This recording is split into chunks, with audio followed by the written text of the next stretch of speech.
যে আমাদের bakery biscuit চলে এসছে, প্রত্যেক দিনই আসে, নেওয়া হয় ফুরিয়ে গেলেই। দই এক ডিব্বা বিস্কুট নিয়ে নিয়েছি, আর এগুলোও নিয়েছি। বাড়িতে আবার পাউরুটি নেওয়া হয়েছে, তো চলো অনেক বিস্কুট নিয়ে নিয়েছি। আজ বানাবো সাবুর পাকোড়া, তো চলো। এটাকে ভিজিয়ে রেখেছিলাম 10 থেকে 15 মিনিটের জন্য।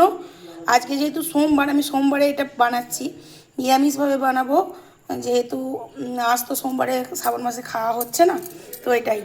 আর দিয়ে দিচ্ছি কাঁচা লঙ্কা, ধনেপাতা, এতে বিশেষ কিছু লাগে না।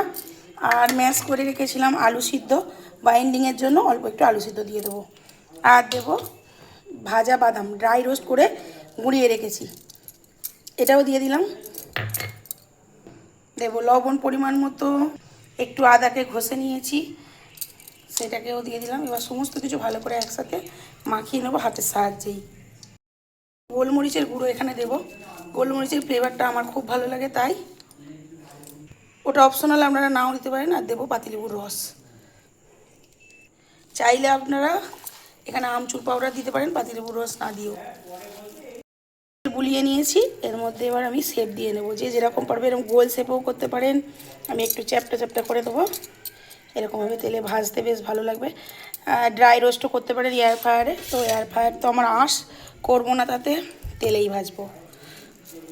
অল্প তেলের মধ্যে সেঁকে সেঁকেও করতে পারেন, আমি এটা ডুবো তেলেই ভাজবো, তাতে খেতে ভালো লাগে। তো এই যে এইভাবে বানিয়ে নিয়েছি, এবার ভাজার পালা, চলো।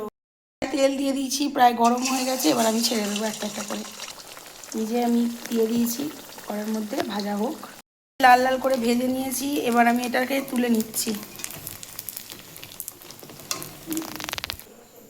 তো ফাইনাল লুকটা দেখো কত সুন্দর এসেছে, একদম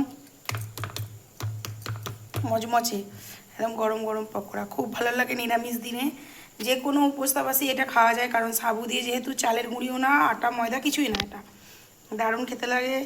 খাওয়া যাক এখনকার মতো, তবে আসি। সকলে খুব ভালো থেকো, সুস্থ থেকো, আবারও আসছি নতুন একটা ভিডিওর সঙ্গে। ধন্যবাদ।